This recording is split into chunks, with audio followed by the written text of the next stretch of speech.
Class में हमने सीखा था कि टैली क्या होता है। टैली इज अकाउंटिंग सॉफ्टवेयर, लेकिन मैंने बताया था कि टैली सॉफ्टवेयर पर्पज के लिए यूज करते हैं। लेकिन जो सॉफ्टवेयर होता है वो हमारा मेंटेन क्या करता है, अकाउंट को मेंटेन करता है।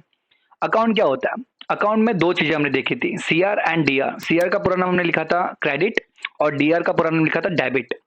क्रेडिट माने देने वाला, और डेबिट माने लेने वाला। जो बंदा पैसा दे रहा है वो पर्सन क्रेडिट, और जो पैसा पर्सन ले रहा है वो पर्सन डेबिट। ध्यान रखना है, जो इंसान ले रहा है वो डेबिट, और जो पर्सन पैसा दे रहा है वो क्रेडिट। तो कैश गिवर, गिवर मतलब होता है देने वाला, मतलब वो कहाँ जाएगा, क्रेडिट साइड में जाएगा। और जो पैसा पर्सन ले रहा है वो कौन हो जाएगा, डीआर। और मैंने आपको बताया ये कि जब भी कोई हिसाब किताब होता है या एक दूसरे को हम जब पैसे देते हैं, सामान लेते हैं, तो एक पैसा देने वाला होता है और दूसरा पर्सन पैसे लेने वाला होता है। ध्यान रखो, भूलना मत। सिर्फ छोटा सा फंडा है, गिवर और रिसीवर। गिवर मतलब पैसा देना, रिसीवर मतलब पैसा लेना। तो इसीलिए मैंने यहाँ पे साफ साफ इजी कर दिया। कैश पर्सन जो लेने वाला है या देने वाला, आपको पहले ढूंढना है। जैसे फॉर एग्जांपल मैंने यहाँ पे लिखा deposit cash into SBI bank. मतलब हमने क्या करा, कैश कहाँ डिपॉजिट किया होता ना, कि अगर आप कोई पैसे लेके बैंक में जाते हो तो क्या करते हो, बैंक में पैसे जमा करते हो। तो पैसे जमा करने के टाइम पे पैसे देने वाला इंसान कौन है, हम। मतलब हम पैसे जमा कर रहे हैं। हम पैसे किसको दे रहे हैं, बैंक को दे रहे हैं। तो बैंक कौन हो गया अभी, कैश रिसीवर हुआ या गिवर हुआ, रिसीवर हुआ। तो वो कौन से साइड में जाएंगे, पैसे डेबिट साइड में जाएंगे। और हम कैश कौन हो गए, गिवर हो गए, क्योंकि हम पैसे देने वाले लोग हो गए।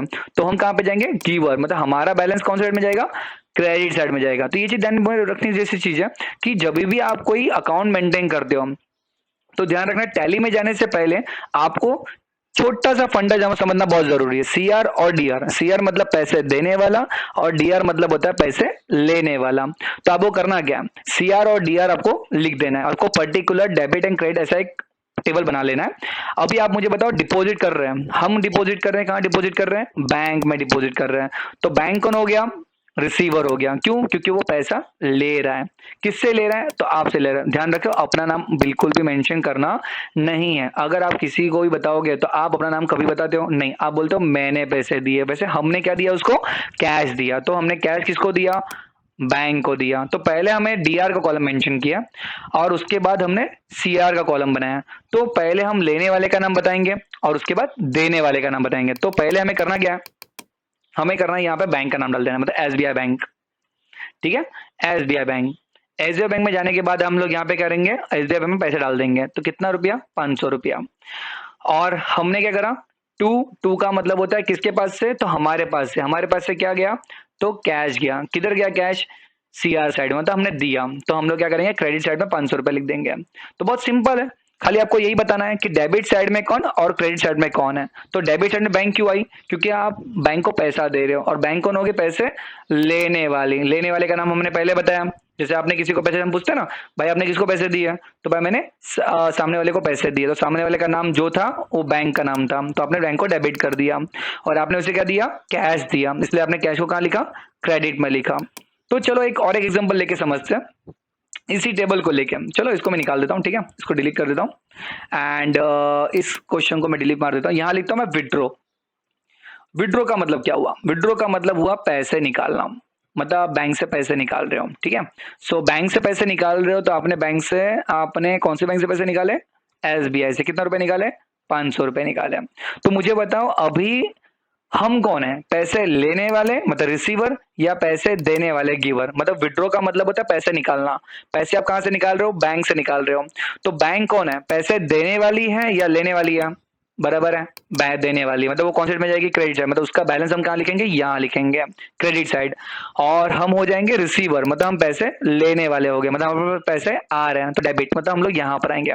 बट लिखेंगे कैसे, हमारा नाम नहीं आएगा, ध्यान रखना, कैश। क्योंकि हमारे पास जो आ रहा है वो हम डाल रहे हैं कैश, और कैश में हमने कितना पैसा लिखा, 500 रुपया, क्योंकि आपके पास 500 रुपया आ रहा है, ठीक है।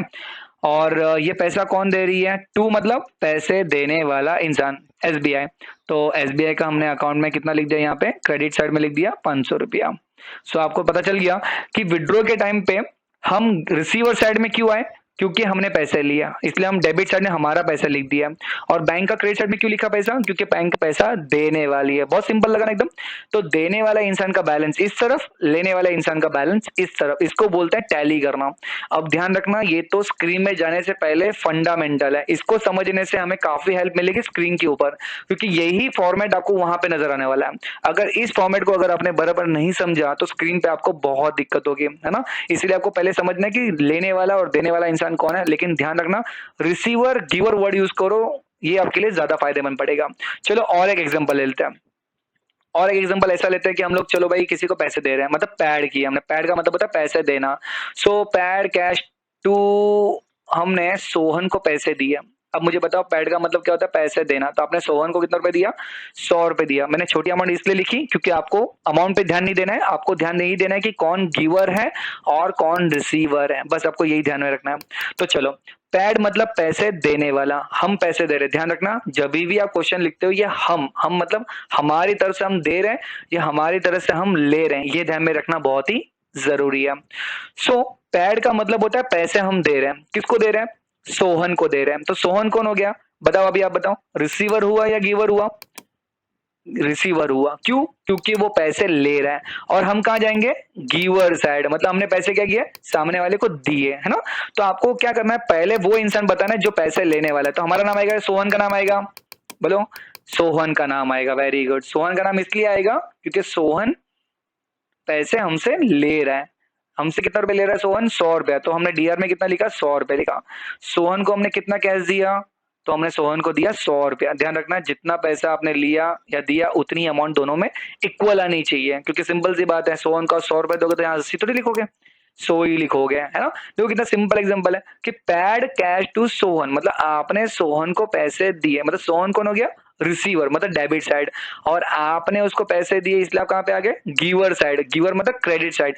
अगर ये फंडा आपने ध्यान रखा तो आपको बिल्कुल भी दिक्कत नहीं होगी, है ना। तो ध्यान में रखना बहुत जरूरी है कि रिसीवर गिवर कौन है। चलो और एक एग्जांपल लेके समझते हैं।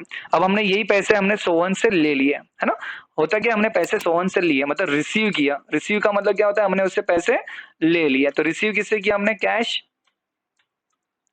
Cash from Sohan. सोहन ने हमारे पैसे हमें लौटा दिए, राइट। कितना लौटा है? 100 रुपये लिए। चलो, अब हम पैसे किससे रिसीव कर रहे हैं? सोहन से रिसीव कर रहे हैं। मतलब पैसे हमें कहां से मिल रहे हैं? यहां से मिल रहे हैं। मतलब पैसे देने वाला इंसान कौन? सोहन। Very good. और लेने वाला इंसान कौन? हम। मतलब हमारा हमारा जो अकाउंट रहेगा वो कौन साइड में आएगा? डेबिट साइड आएगा, राइट। कैश डेबिट साइड, क्योंकि हमारे पास पैसे आ रहे हैं। कितना? 100 रुपया। और ये पैसे हमें कौन दे रहा है? तो सोहन दे रहा है। तो सोहन का नाम कहाँ जाएगा? क्रेडिट में जाएगा। क्यों जाएगा? क्योंकि वो पैसे हमें दे रहा है। तो आपको समझ में आ गया होगा कि पैसे देने वाला इंसान कहां पे आएगा और पैसे लेने वाला इंसान कहां पे आएगा, ठीक है। तो मैं आपको कुछ क्वेश्चन देता हूं, वो आपको क्वेश्चन रिजॉल्व करना रहेगा। तो आप क्वेश्चन, सो आपको क्या करना है, ये एक्सरसाइज मुझे सॉल्व करके दिखाना है, ठीक है। सो ये सारा एक्सरसाइज आपको मुझे पेपर में सॉल्व करके मुझे इमेज भेज देना है, प्लीज भेज देना।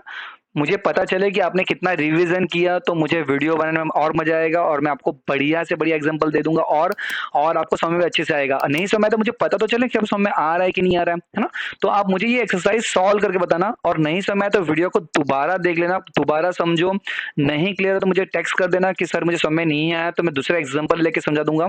पर मैंने ट्राई किया कि आपको एकदम लोएस्ट में लोएस्ट एग्जाम्पल समझाया है ना। तो आपको समझ में आना ही चाहिए, है ना। कभी भी अपने आप को ऐसे मत समझो कि नहीं आ रहा है। ओके, हम सीख इसलिए रहे क्योंकि हमें समझ में आना चाहिए। तो ट्राई करो, सॉल्व करो, और नहीं समझ में आया तो दोबारा पूछ लेना, ठीक है। चिंता मत करो, आप इतना मुझे रिजॉल्व करके जल्दी भेजो, मैं वेट कर रहा हूँ, ठीक है। Thank you so much.